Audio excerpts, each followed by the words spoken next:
Good afternoon and welcome to this meeting of the Board of Public Works and Safety for the City of Huntington on December 15th, 2025.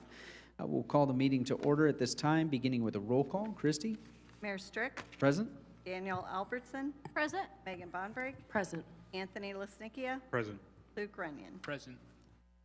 Thank you. And having established a quorum for the conducting of city business, we'll move along to consideration of the minutes from the December 1st meeting. Is there a motion to bring those to the floor for consideration and adoption? So moved. Second. We have a motion and second regarding the minutes. Further discussion and consideration.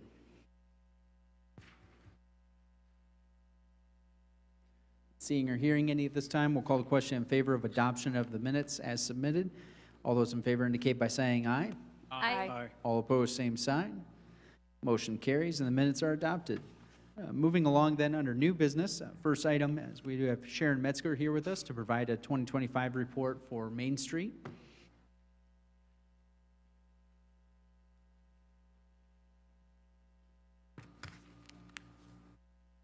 Hi, Sharon Metzger. I live at 850 Polk Street here in Huntington. And I'm excited to give a report about Huntington Main Street, our first year. A lot has happened. In February, we hired a new director, and that was me. So I'm excited to be filling this role.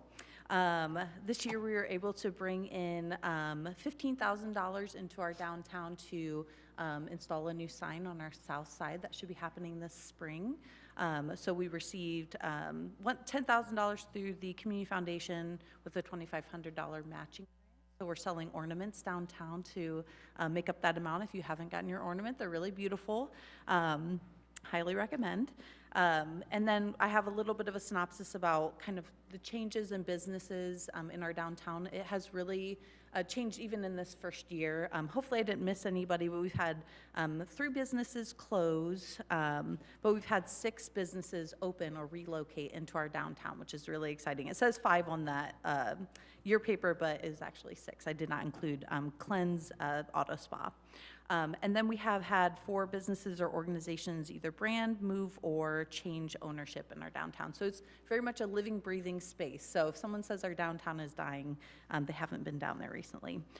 We've partnered with a few different organizations putting on events in downtown, including the Visitors Bureau for Huntington and the Chamber of Commerce for Christmas in the City.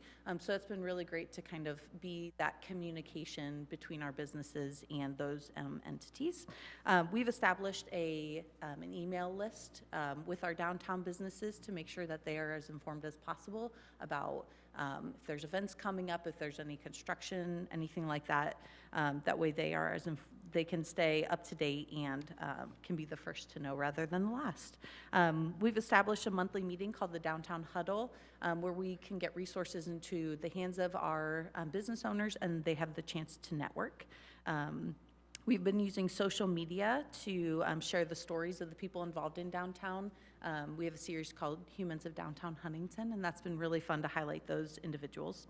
And then we also hosted our first ever Tenderloin Fest. It's hard to estimate how many people were there, but we anticipate quite a few thousand people were there. And we were able to break even for that event, which we felt like was a good first year accomplishment, and plan to expand that event for next year as well. Looking ahead, we're going to be doing a few different events and fundraisers. We're going to be doing an event in March called Toast to Main Street as a fundraiser here at the courthouse, so we're really excited for that. And then we're also going to be kind of launching, because of the success of Tenderloin Fest, a more monthly consistent event called Market on Main Street, where we're encouraging people to support our small businesses. We're going to do some programming, but not so heavily that it draws away from them. So some food trucks, different theme each month that draws and works with other nonprofits and organizations in the community. So we're excited for that. And then we're going to be in the upcoming year, we're going to be doing a survey to see which ways we can better serve our downtown business owners, get some feedback, and try to do an even better job. So thank you for your financial support and making this work possible. We're looking forward to an upcoming year and your support there as well. And I'd love to answer any questions you may have. Any questions by board members? What is the March 7th event centered around? Anything in particular, or just? It's just going to be sharing kind of what's been going on in downtown. We really want it to be a celebration. You know, we have a lot of meaningful nonprofits in town that do work that sometimes necessitates a more serious fundraiser, but we just kind of want to have a celebration of what's going on, and drinks and food and dancing and merriment, and then we'll share a little bit about what is happening in Main Street, and yeah, Great, pretty much it. cool. Good, thanks. How many members do you currently have on your board? We have 8 board members and 2 ex officio board members.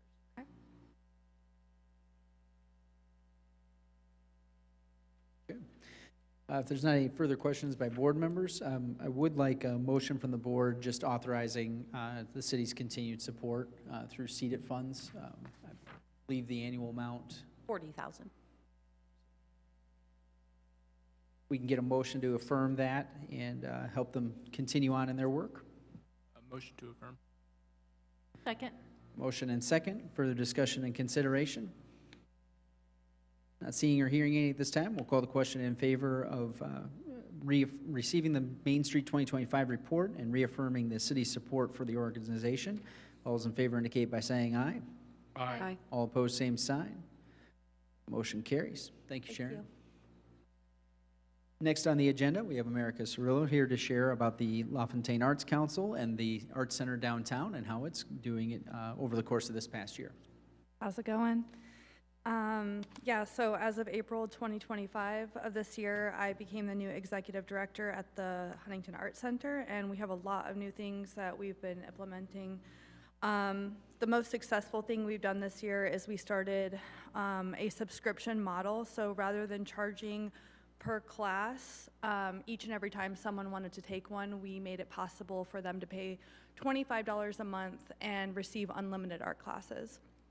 And also $50 a month will get you a family pass, and that is for up to 5 family members. And what this has done is created more sustainable income for the Art Center that we know is coming in every single month, and also our engagement has been through the roof. I mean, we can barely keep classes on the schedule, so we're really excited about that. Our mission at the Art Center is to always amplify our local artists, give them a home, and be their voice. Not everyone is great at advertising themselves in the art realm, so we are there to do that for them. And then we want to make arts as accessible as possible for anyone in the community that wants to participate. We have plans of our first gala. I hope to make it an annual gala, and it will be to raise money for our subscription model. We'll be creating scholarships within the community, so even if $25 a month isn't available for family members or for individuals or families, through this gala, we'll be able to provide scholarships, and so they can receive unlimited art classes for free. We are also supporting a small business, JB's Cuisine. We have a cafe available in the Art Center, and they are now working out of the cafe during their off season so that they can stay up and running. And that's been a huge success within the community as well. We see a lot of people in there throughout the week. And what did I forget? Oh, and we've also just tripled our class offerings. So my goal is to get all the 101s on the schedule, you know, painting 101, watercolor 101. We have a lot of kids classes we're offering. And then the hope is just to raise more money so that right now we have 38 subscribers. And we launched it last month, but we are wanting to employ more teachers at the Art Center, and then we need more money for cost of supplies. So that's what our goal is this year moving forward and through the gala as well. Yeah, I think I covered everything. Questions or comments by board members? I have a question.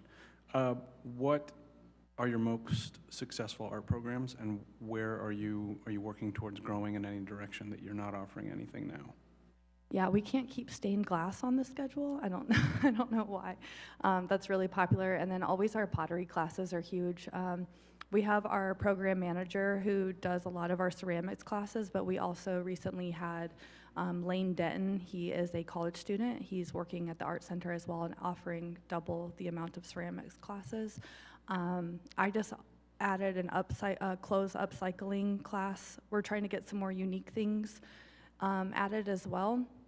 And we have plans for a still life class coming and a digital 3D printing class through one of our local artists. But yeah, I would say the most popular would be the ceramics and stained glass. And we've been doing a lot of cooking classes as well. So families really like to come and cook together. Mom's Fudge was a huge hit. That was Luke and his mom took that one on. And yeah, couldn't keep it on we can't keep classes on the schedule right now. We need to hire more teachers. Yeah. And the gala that you've got planned, what's the date and time for that? February 14th, Valentine's Day. Please come. At what time? It's going to be 6 p.m. to 9 p.m. Okay. Any other questions or comments by board members? All right. This is another initiative that the city has been supporting over the past year. And so I'd like a motion to that effect, receiving this report as well as affirming the city's support for the next year to continue supporting the incorporation of the arts into everyday life for Huntington residents. Is there a motion to that effect? Second. A motion and second. Further discussion and consideration? We'll call the question in favor of the motion. All those in favor indicate by saying aye. Aye. All opposed, same sign. Motion carries. Thank you. Thank you so much. Next item on the agenda under new business are the employment agreements for 2026. Director Carroll will come present on those. Is there a motion to bring it to the floor for consideration? So moved. Second. Motion and second. Good afternoon. Today I'm presenting employment agreements between city department heads, city attorney, and Mayor Strick. All employment agreements incorporate the 3% pay rate increase adopted by City Council during their October 14th, 2025 meeting.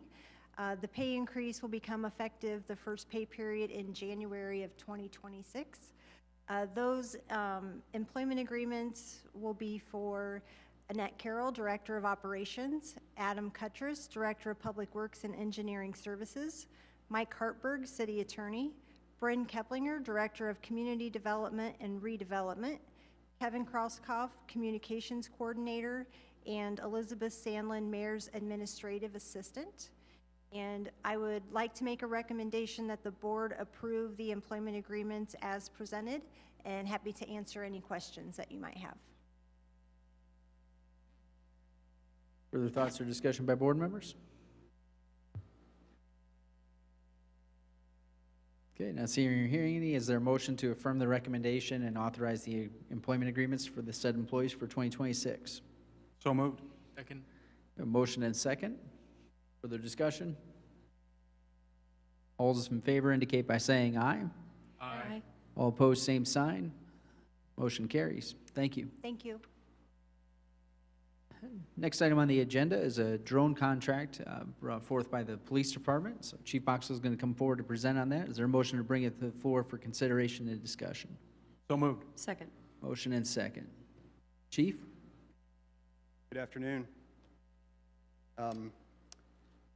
Thank you for hearing me out on this. We are very excited to bring this new technology to the Huntington Police Department. I have a short presentation, kind of walk you through some of the details of that. But first off, I guess as much as anything is I want to share how we kind of got here, and something that we've been looking at and researching, to be honest with you, for the last couple of years. Got real serious within the year 2025. I attended the Indiana Chiefs of Police Association annual meeting, had several vendors there that were selling drones and contractual drones, single purchase drones, differences of the like, I guess. The technology is ultra impressive. From an officer safety standpoint, it is top notch, and I'm really excited about that. These are not typically your traditional RC remote controlled, line of sight type units. You're going to see that here in a video that I'm going to play here have Bren play for me here in just a minute to help you guys kind of understand that. I brought that information back with me after that conference, and Chief McCutcheon and I started looking into the possibilities. I started discussions with Mayor Strick, and just super excited about this new technology. So what we did in June of this year is we actually launched a subcommittee within my department. I chose an officer from every shift and one from our detective bureau, and brought them together to kind of look at some different aspects of research as what would work best for our department. Some of the things that we looked at were officer deployment versus a centralized dock. What we're going to get to here in just a minute is a centralized dock drone unit that would actually sit on the top of the police department. We looked at what's better, a contract versus a single purchase, weather flying capabilities, the evidence integration and what we do with that evidence after it's captured, the camera capabilities, whether it has thermal, night vision, those kinds of things, and then also the ability to interact with the public. So this unit that we're considering and I'm recommending to you today actually has lights on it that can and will flash red and blue, so we let the public know from that perspective that this is a police drone that they're looking at. It also has the capability to interact and communicate with the public through a speaker system. So pretty impressive from that standpoint. One of the other safety concerns that we also discussed was just obviously these things sometimes fall out of the sky, right? And what do you do with a unit that's a couple hundred feet in the air and it falls out of the sky? This particular unit actually has a parachute system that will launch and deploy if something happens to go wrong in a catastrophic nature, and to help safely bring that unit to the ground so that we're not, as the vendor says, not throwing baseballs at people from the sky. So we're excited about that option as well. And lastly, the one thing that we really wanted to consider was just the transparency of the technology, because obviously with technology comes apprehension, right? And always that fear that Big Brother's watching. And so some of the things that we looked at there, we'll talk about a little bit more in the slide presentation, but you know, one of the things that we always want to note is that a drone doesn't patrol, right? It responds to wherever we need it. Most of you guys probably are aware, but we've utilized drones in the city of Huntington on different occasions that we have to outsource from agencies, right? Because we don't have our own at this point. We bring those in because it gives a good vantage point of whatever the situation is that we're.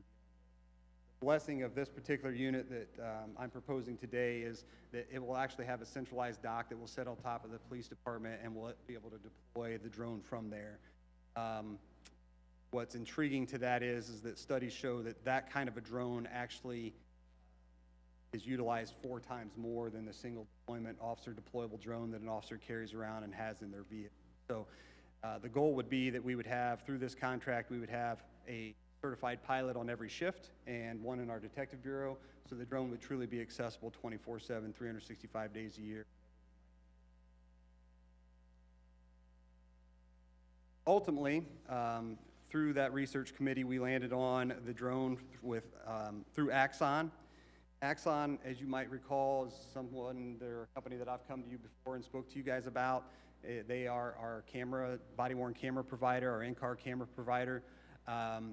I really like their product from the technology standpoint. They've partnered with a company called Skydio, and you'll see a little bit more about that here in the video in just a second. But the integration of their network and their data as it's collected and how that will flow into our current system and how we process that evidence is ultra critical, and I think that's important. If we can go to the next slide. Actually, you already got it for me, Brent. So, what is drone as a first responder? The idea behind the drone as a first responder program is that, you know, drones will actually be able to launch and get on site and to a certain criteria of calls prior to the officers actually arriving on scene. One of the topics was the idea of de-escalation, right? Because if we get an officer or eyes on scene, what happens when the drone is launched is that it actually disseminates or generates a QR code. That QR code is then disseminated to our officers, and they can actually see real time from that QR code through the internet link the camera footage of live video from that drone. So once the drone gets there, it is deployed, can be deployed either by our officer or it can be deployed through our dispatch center, which we eventually hope to have online as well. We can actually send the drone to the officer's body-worn camera. Here's a situation that we dealt with recently. We had an individual that is well known in the community that has been living in the woods up behind our local Walmart. They oftentimes will scream and cry out for help in that area. And so we've had officers up in that woods on multiple occasions looking for that individual, trying to help them. They're actually living in the woods and they have some challenges that they're dealing with, and they're actually praying and calling out for help is what we've learned. But we've offered our services to them many, many times. But in situations like that, this drone will actually track to the officer's body-worn camera so that we can be able to locate them over that tree cover. Another integration with the Axon system, I think, is vital to the drone. Let's go to the next slide. So here's what the unit actually looks like. Camera, like I said, Axon has partnered with Skydio. Skydio is a drone manufacturer based out of Las Vegas, but that is a picture of the docking system that will actually go on top of the police department. Drone is autonomous in the sense that it works through a 5G network, but also a radio signal network for line of sight capability, but also, like I said, autonomous manipulation. As you can see, it has a flight time of about 40 minutes and a range of about 7.5 miles. So from an effective standpoint, though, I will tell you that what we say that the effective range is about 2 miles. So we're ideally located within the downtown city of Huntington with the police department, because that drone can actually launch, and a 2-mile effective radius gets us anywhere in the city, right? And what I mean by effective is that we can get the drone on site, complete its mission in a timely manner, and be able to have the battery capacity to be able to get back to its docking station. Now, if for some reason we get out there and we need the drone on site longer, with this package will come a go bag, a ready bag, if you will, where the supervisor will be able to have on site that we could land the drone on site, hot swap the battery, and send the drone back. So that technology is very impressive. As you can see, it has a very, very capable camera with thermal sensors on it, night sense. Also has, today's technology is very, very impressive, but it has a collision avoidance technology. So it can actually sense and detect anything larger than your thumb. So we went to a demo, Chief McCutcheon and I did up in Elkhart, a live demo that they did up there, because Elkhart City just purchased 3 of these units to spread out across their city, utilized for their police department and also their engineering department and fire department up there. But we watched it as it tried to maneuver around football press box at their football stadium. Tried to fly it into the building and it wouldn't let it, and it stopped and it actually danced around, and they actually flew it through some trees and it missed all the branches. Ultra impressive. Let's go to the next slide. Play that video. I've done a lot of talking, I apologize for that. This video is just a short 2-minute video that gives you probably a little bit better understanding of what the capabilities are of this unit. Skydio dock for X10. Station docked X10s where critical work happens. Get airborne in 20 seconds. Operate remotely from anywhere in the world and get the data you need to act. For public safety agencies, Skydio DFR Command is the ultimate software suite for drone operations. Respond to incidents with a single click, share live video with ReadyLink, and use augmented reality overlays for precise visual orientation. Manage your fleet, upload evidence, and build community trust. It's all at your command.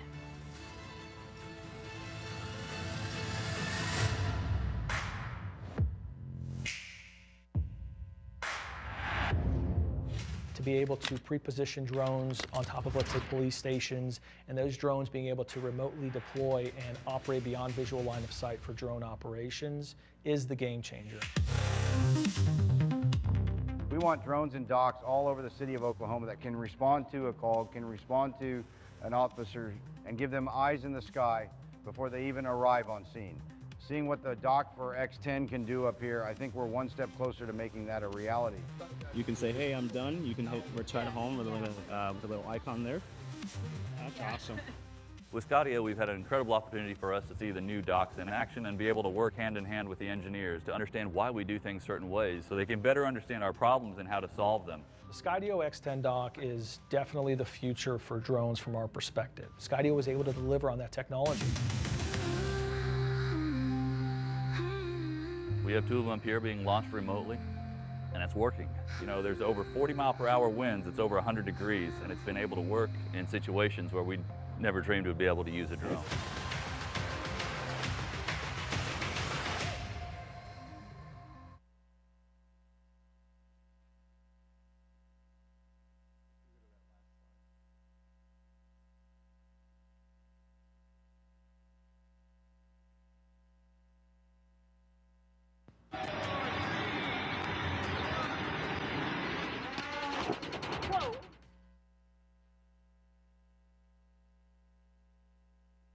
Oh, that was actually a short video of the parachute actually deploying and it falling to the ground.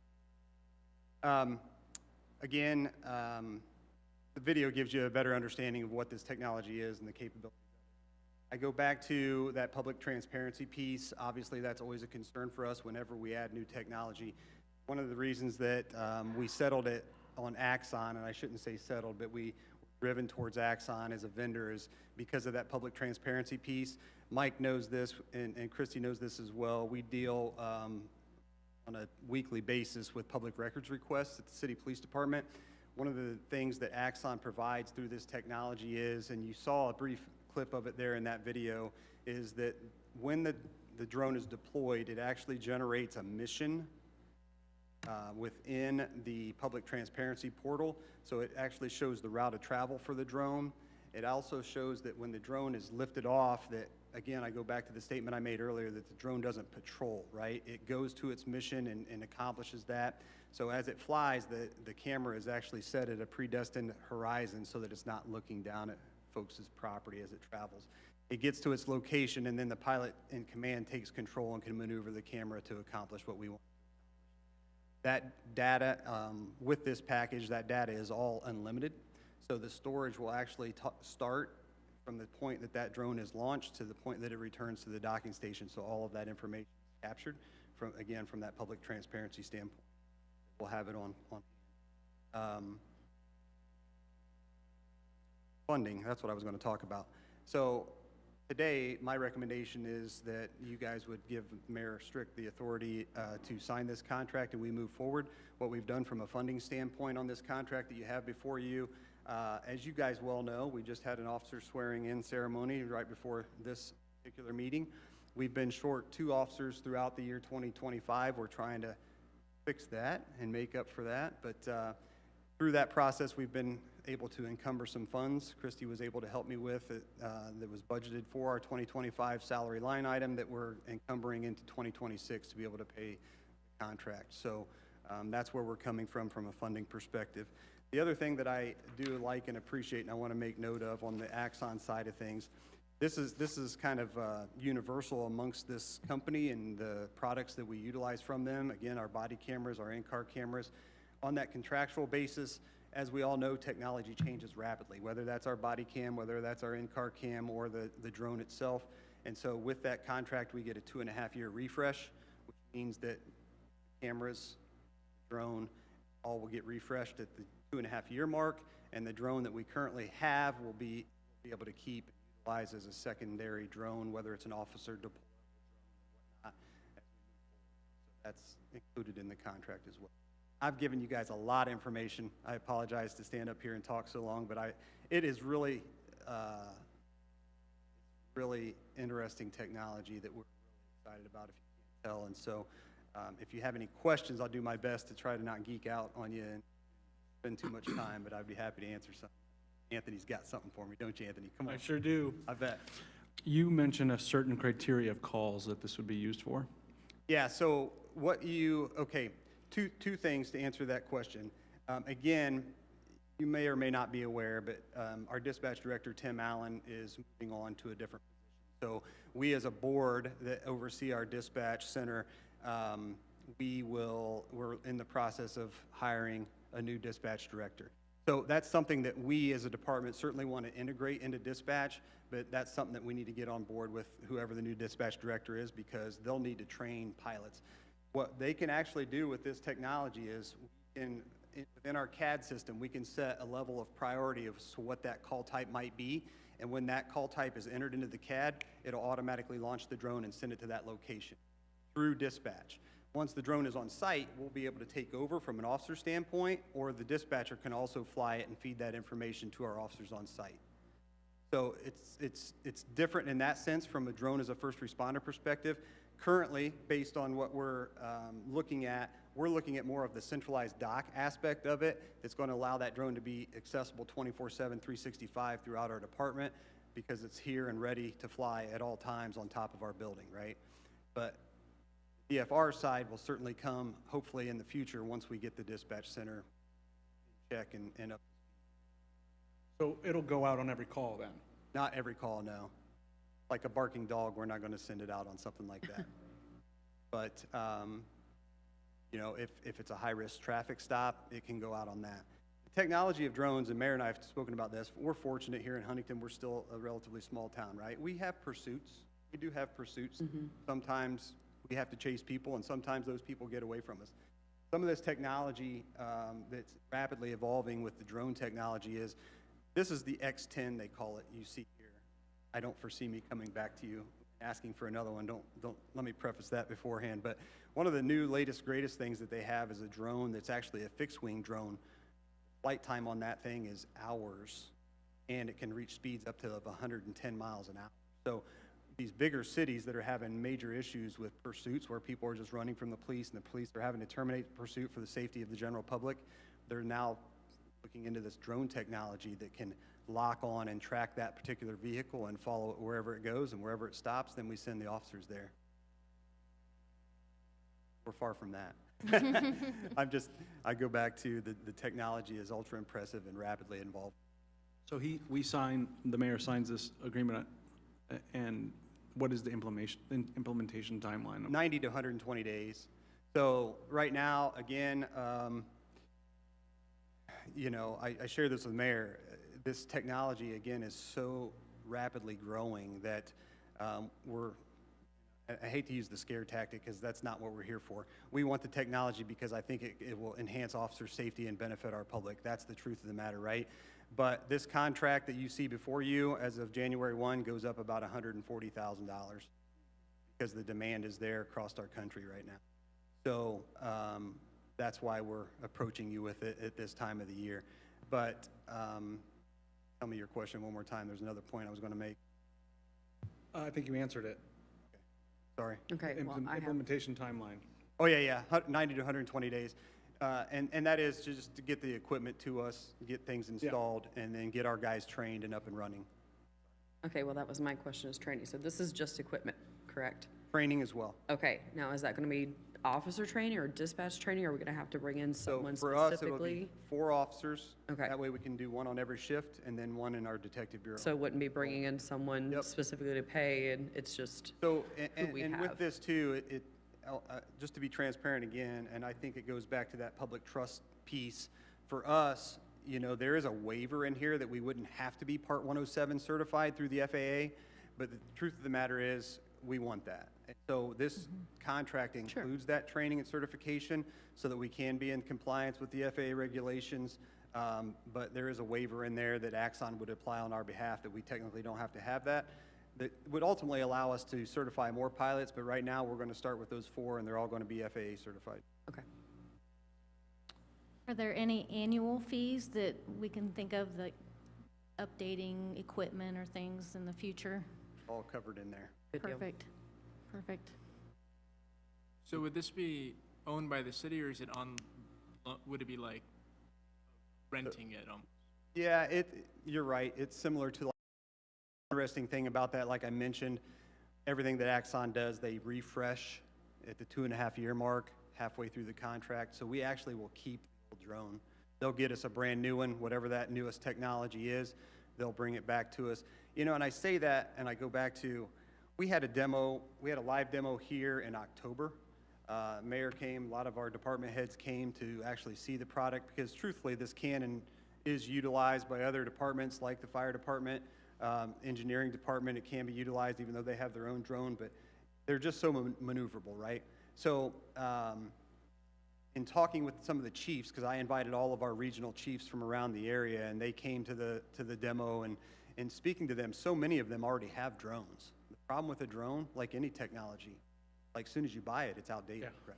So the blessing of the contract is that we do get the newer technology at the halfway point of our contract, and then we get to keep the old drone to repurpose. So it is a lease in that sense, but we also get to keep the equipment in the end, if that makes sense. At least the drone itself. Yeah. What about in the event it needs to be repaired? Do we have to send it back to Axon, or are we able to buy the parts ourselves, or? We anticipate that we're going to crash one. Most people do, right? So that's covered within the contract. The replacement, if we do happen to crash it, even though with the collision avoidance technology and everything in place, if we crash it, they will replace it. You did mention that we'd be able to keep the old drone, right? Correct. But after that contract expires, would they still replace it, or are we just with a broken drone? Yeah, on the one that we get to keep as the repurposed drone, I think if we crash it, I think it's on us at that point. Okay, so they don't like sell parts or anything to? Oh, no, yeah, absolutely. They are repairable, yep. All right, perfect. And they'll actually send with us, they recommend, even though it's sitting on a dock on top of your building, they recommend that you check it like once a week. Send one of the pilots up, open the pod, check it out, make sure they send you extra blades, motors, things like that. Wear items that will go back. Question. What about, you mentioned that it runs off of a radio and a 5 gigahertz signal. What is the encryption on that? Is it liable to being, compromised? Yeah, that's probably above my pay grade, but also a good question.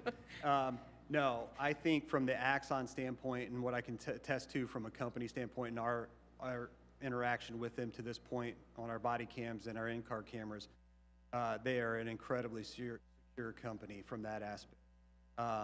I know that this data is going to be encrypted as it's transmitted back to us. It goes to a website called evidence.com that we have a login for and we buy licenses for each of our officers. And that's where the data is actually stored, right? So technically it's in the cloud, but they haven't failed us yet. And they are a very, very big company that I know a lot of departments utilize across this country to that video. When the data is logged, is there any clause that would allow them to collect that data and use it for AI training in the future? Nope. Good question. It's our data. Okay. Once that is collected, it's our data. So what we do, whether it's our body cam or in-car cam or this drone, once that is uploaded to the cloud, then the officer goes in and tags that, and they have to document that with different categories is probably the better way to classify that. And so those categories are, depending upon what kind of a case it is, it determines how long we actually keep that video evidence. So the basic video evidence, I think if I'm right, Chris, is 181 days, right? Basic video, if like an officer's out here on a traffic stop and we collect video evidence, it's automatically stored for 181 days. That suffices our public records request purposes. And then if it's not labeled with another category that puts it into some sort of case value that's going to go on for evidentiary purposes, it's automatically purged. Good questions. How big is the unit itself? About as big as your hands, right there. There? Okay. Not very big. But the other nice thing about this particular unit, and I won't mention names, but some other agencies around us have purchased units that they're not capable to fly in inclement weather. Temperatures like what we have out today, rain, humidity. In fact, I can tell you of one agency that has a drone that they purchased that can't fly in anything more humid than 50% humidity, and I'm thinking in the summertime, when is it not more than 50% humidity? So this drone is IP rated to cover all of that for us. Does it have noise as well as lights? It does have a siren if need. Yep, that goes along with the speaker system and our capabilities to interact with the public. Can you upload a playlist? No, just kidding. All right, further questions or discussion germane to the topic? Contract. Okay, not seeing or hearing any then, is there a motion to authorize the contract to move forward with the Axon DFR program? So moved. Second. I have a motion and second. Further discussion? Not hearing any, we'll call the question in favor of authorizing the contract. All those in favor indicate by saying aye. Aye. All opposed, same sign. Motion carries. Thanks, Chief. Thank you. Next on the agenda, under order of enforcement, we have status hearings on 765, 769 East Washington Street, as well as 631 First Street. These are the same owner, and so we'll have the update from Commissioner Paul, and then we do have a representative of the owner here to share with the board and provide an update as well. So at this time, is there a motion to bring those to the floor for consideration and status hearings update? So moved. Second. Motion and second. Commissioner. Good afternoon. Yeah, the property owner is Hanover Lending LLC at 2042 Broadway, Fort Wayne, Indiana. The 765, 769 East Washington Street, I'll go through this timeline. That this started with a courtesy notice, an unsafe courtesy notice that was issued on January 9th, 2025, asking them a list of repairs to be done in 30 days. Not hearing anything, I sent another courtesy notice in February. And then again, spoke to one of their representatives in June. Nothing had still been done, so then on September 30th, 2025, an order of enforcement was issued with a deadline date of October 30th, 2025. There were 10 unsafe violations, 9 minimum housing violations, along with 7 corrective measures for compliance. During the public hearing for this property on October 20th, Board of Works affirmed that order of enforcement with a deadline date of October 30th. The Board of Works also assessed a civil penalty of $5,000 for the willful failure to comply. The civil penalty assessed was postponed until 4 p.m. on October 30th, and it would go into effect if all the compliant or corrective measures had not been completed by 4 p.m. on October 30th. During a status hearing on November 17th, the Board of Works modified the order of enforcement. They extended the deadline date to get till December 15th to give the owners additional time to complete the corrective measures for compliance. At that time, the board also assessed an additional $5,000 willful failure to comply penalty if all the corrections were not completed by 4 p.m. on December 15th. I will say that as of this afternoon, nothing has been done on the property, so it has not been none of the corrective measures for compliance have been corrected at this time. Thank you, Commissioner Paul. And could you also provide the status update on 631 First Street? Yes. As previously stated, that same owner is Hanover Lending LLC at 2042 Broadway, Fort Wayne, Indiana. Timeline on this one is very similar to the East Washington Street property. Courtesy notice was issued on February 27th, 2025, giving them 30 days to comply. Again, had spoke to them throughout this time frame to see if they would come in and fix what needed to be done. Another courtesy notice went out in June 24th, 2025. Order of enforcement ultimately was issued on September 30th, 2025, with a deadline date of October 30th.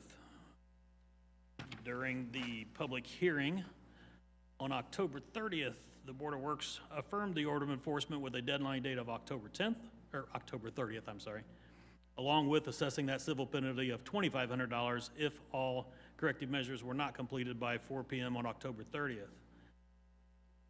During the public hearing,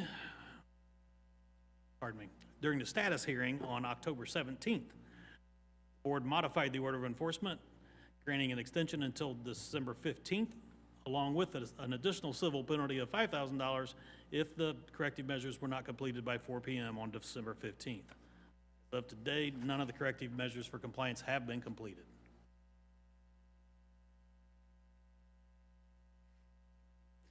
Thank you, Commissioner Paul. Board members, any questions for Commissioner Paul at this point? Okay, obviously you'll have a chance to ask those after an update from a representative of the property owner. So with us today we have Ms. Josepha Shopper And would you go ahead and state your relation to the ownership company and provide an update to the board today? Welcome. Good afternoon. Go ahead and adjust that microphone so you can speak into it more Is comfortably. this better? That's better. I'm Brian Sharper's mother, and we are in business together. And even so, he organizes and he assigns work and such things. And we do have a property manager, which I suppose who didn't press us enough to get to the hearings and to get things done. But it really more or less rests on Brian. I would say we have to get to Huntington. Well, it's difficult. We have a lot going on in Fort Wayne and not enough workers, I would say, and that is no excuse, of course. But the conclusion we have come to now is we cannot let Huntington wait and be patient. Tear down the house on First Street. I think the plan is to sell those two and a few more. It will put an end to your headache of having to look at things and little progress, and it's a struggle with the mowing sometimes. So I would say the houses are going to go on the market and they will be sold at a reasonable price. You know, my son is a real estate broker. Well, I have been 2016. He knows real estate, and even so, I might say I have encouraged him in the past to list the Huntington houses, but I think this is a big push. It just has to be done because we have to wait until the repairs are made.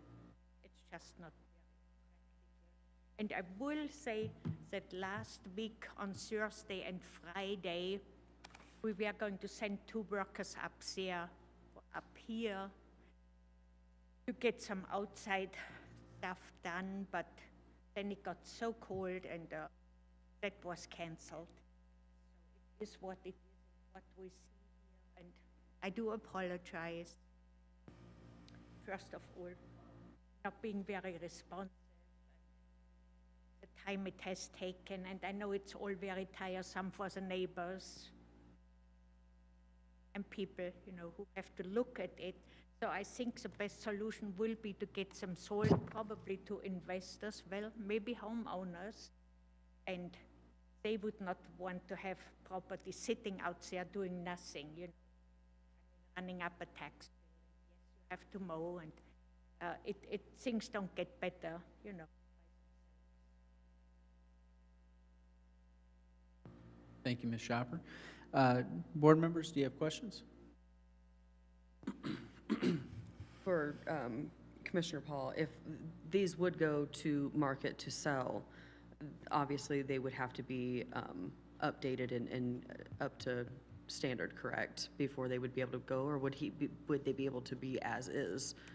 They could be sold as is. The Okay. owner or the potential purchaser would just need to be made aware Aware. that there's an order of enforcement Okay. issued and what needs to be done in the timeline. And those fines and things would have to be taken care of first and such, correct? Okay. Okay. Commissioner Paul, are we talking about just First Street now? I was just kind of lumping in the question. Whichever one you need to address, just specify which one Okay. you're addressing. I guess this would just be to all of them, but are any of the violations up to this point an immediate threat to public safety? Like something falling or? The 6th, right there, that 631 first, that antenna right there, it's over it's dislodged and is hanging over the electrical service entrance wires to that property, so that potentially that could cause an issue. The Washington Street property, the back porch roof, I mean, no one should be on the property, but the back porch roof is ready to collapse, could very easily collapse.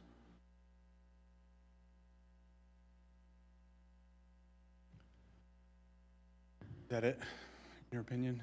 Yes. Ms. Shopper, with both of you having a realtor's license, what's your timetable for listing the properties and trying to bring them to market? They could be listed any day now, and I would say even in winter when things are supposed to be slow, there are always people out there looking, checking, and I would say a few months maybe. It's easy to say 3 months, maybe 4 months. I think for the right place, right price, they would move. Thank you. And if anything, like the fires that need to be taken care of, that could be taken care of. Was there anything else that's really pressing? So you're talking about listing the properties for sale, but not fixing? Not fixing. So if the immediate, on the First Street property, the immediate thing would be removing that antenna, to abate that antenna. Okay. I mean, that's the main thing. I'm really surprised it hasn't, with the winds we've had, I'm really surprised it hasn't came all the way down. In the snow last week, that was laying on things. And then the East Washington Street, I've not walked on the property because I'm not legally allowed to walk on the property, but I'm sure that porch roof could be pushed up and propped and braced. So I think it has been mentioned, but why it hasn't been done. Too bad, but so those two things would be most pressing. yes. Yeah, and obviously anything to preserve the value of the home if you go to market. I mean, if things are exposed to the weather, that's going to decrease the value of the asset, of course. You have, are the utilities still on to the building? You have heat in both of the buildings? Do you have heat in the buildings? Are the utilities on to the buildings? Let me see. I would think the electric is on, used for the water, and they have been winterized. They were winterized? Hmm.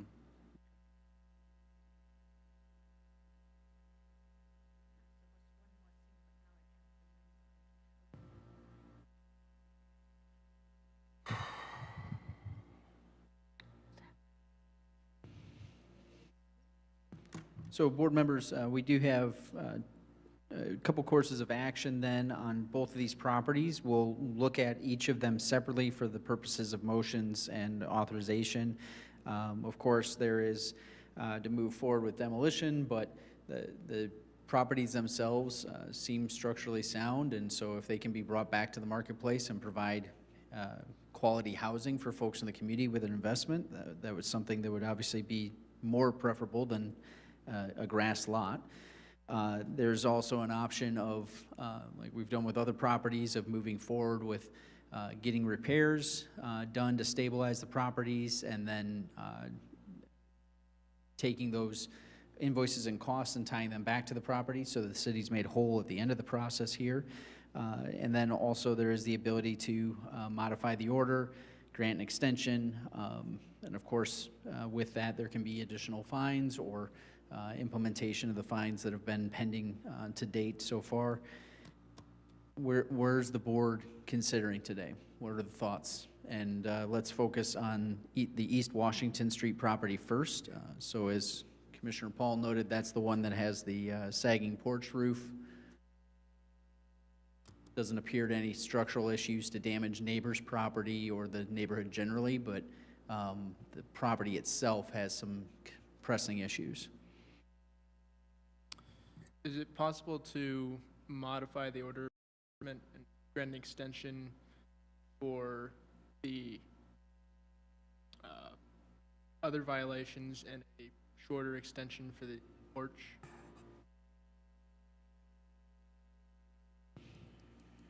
It's a more pressing issue, whereas the other ones could be taken on by the next owner.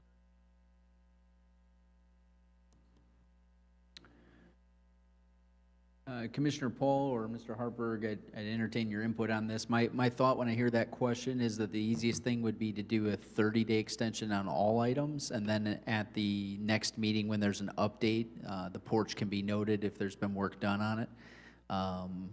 And then additional extensions could be granted at that time, rather than granting two different timelines of extensions. Sounds good. Keeps it a little bit cleaner and easier to track for everybody too then. Yeah, all right.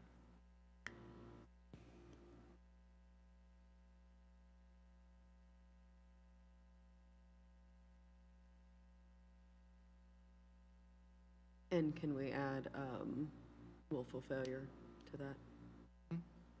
Because within the time, we've not seen any Mm-hmm. changes.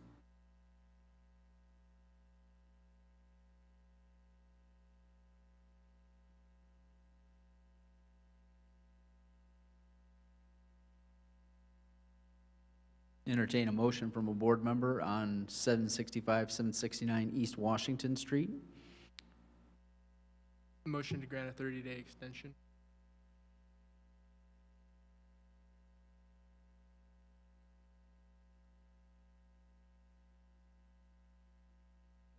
There's a motion No. for a 30-day extension. Does that include additional fines or fees?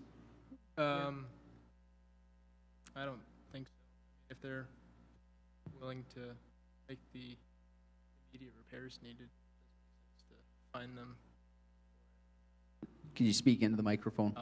It doesn't make sense to really fine them for it if they're willing to make the immediate repairs needed within 30 days. Okay, there is a motion for a 30-day extension with no additional fines or fees. Is there a second on that motion? I would like to add a $2,500 fee if compliance isn't made in 30 days. Okay. I second that. Mr. Hartberg, on rules of order, point of order. Yeah. We have a motion. Can we modify that motion without a second? Or we need a second first to modify? Or does the first one just die for lack of a second, and then we have a separate motion being made? I think you could do that here. Okay. So before coming to that then, is there a second on the current motion? Yes, second.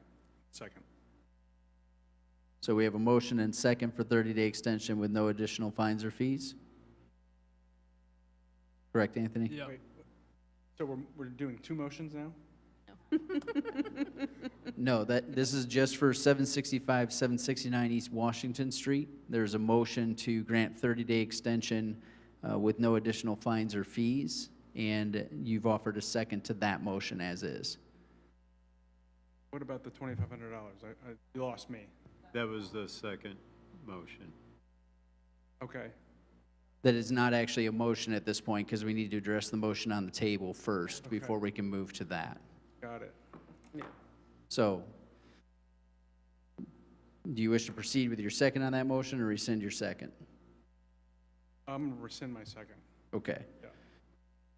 Sorry. With that clarification then, is there a second on the consideration of a 30-day extension with no additional fines or fees for 765, 769 East Washington Street? Can the council kind of talk amongst themselves for a second? No. Oh, okay. This is the discussion amongst ourselves in a public meeting. There is a motion. Well- If there is not a second on the existing motion, that motion will die, and then at that point, a new motion can be made. Did you want to fine them now or after if they don't comply? That's kind of what we're sitting at. That is not germane to the motion at hand, Right. so we'll suspend discussion on other alternatives to this. Do not hear a second for the motion at hand. It dies for lack of a second. Is there a motion for an alternative arrangement? Okay, that was where we're at. Sorry. What's your motion? Please, into the microphone, no side conversations amongst board members, please. I want to, how do I want to word it? Modify the order, but I wanted a 25,000 fine. 2,500, for God's sake, I'm all flustered now. Fine now for willful failure to comply. So there was The last round. a motion to modify the order of Yes. enforcement to allow an extension Yes, of 30 days? yes. But Okay, the with fine- a yes, assessing additional $2,500 for willful failure to to comply. Thank you, sorry. Just want to make sure we've got it on the record for the proper motion. Yes. Thank Ooh. you.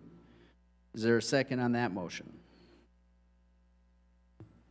So would that charge $2,500 now or fail? Okay. We can't actually discuss the motion yet until there's a second. Sorry. Is there a second on the motion for 30-day extension and assessing an additional $2,500 for willful failure to comply? Second. There's a second. Mr. Runyon, your question regarding the motion. So it will charge $2,500 now as opposed to after the 30 days. Okay. That's, I was just clarifying.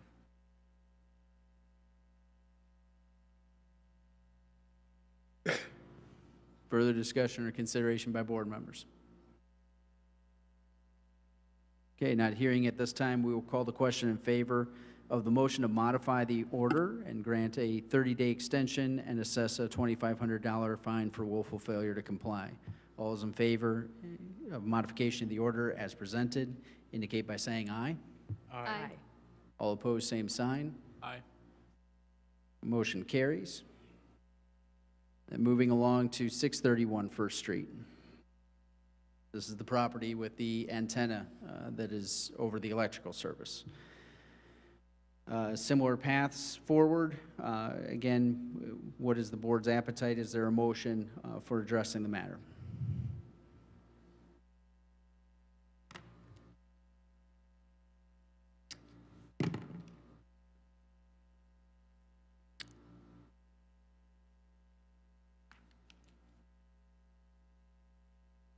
I motion to modify the order for a 30-day extension with a willful, why is that, yep, willful failure to comply with a $2,500 fine. Did I get it out right this time? So we have a motion for modification of the order to allow a 30-day extension and assess a $2,500 Correct. penalty for willful failure to comply. Is there a second for that motion? Second. We have a motion and second regarding the motion for 631 First Street. Further discussion or questions by board members?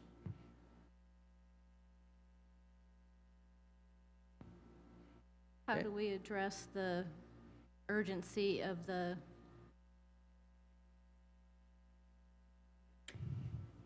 Is that, I'm sorry, with getting the antenna down? yeah, Yeah, that's Yeah. what we talked about at the very first start, was Yeah, do everything, and we're asking you to go take care of those things that are immediately, that necessitate to be rectified immediately.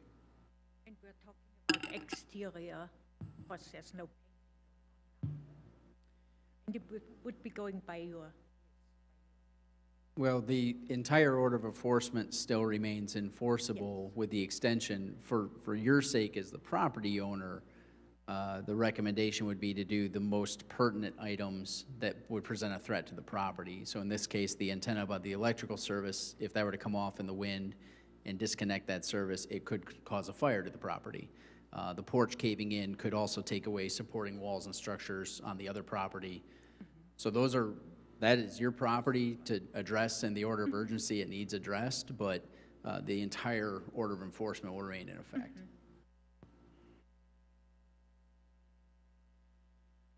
All right, so we have clarity on that then? Further items or discussion by board members? Okay, not seeing or hearing any at this time, we'll call the question in favor of modifying the order to allow a 30-day extension and assess a $2,500 fine for willful failure to comply. All those in favor indicate by saying aye. Aye. All opposed, same sign. That motion carries. Ms. Shopper, I think you already have the existing order of enforcements from Commissioner Paul. Do you have any questions? no. Okay. Okay.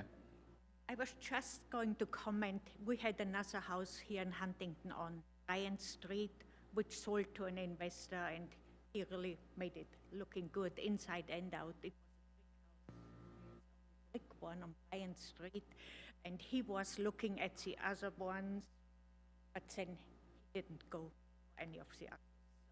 But I'm sure it could happen, you know, with the right, for the right price.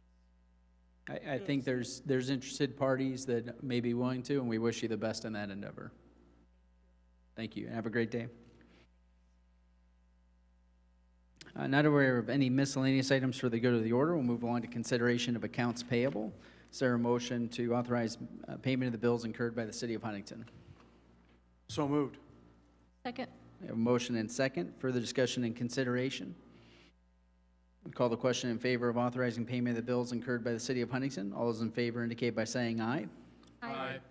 Thank you. And finally, is there a motion for adjournment? So moved. Second. I have a motion and second. All those in favor indicate by saying aye. Aye. Aye.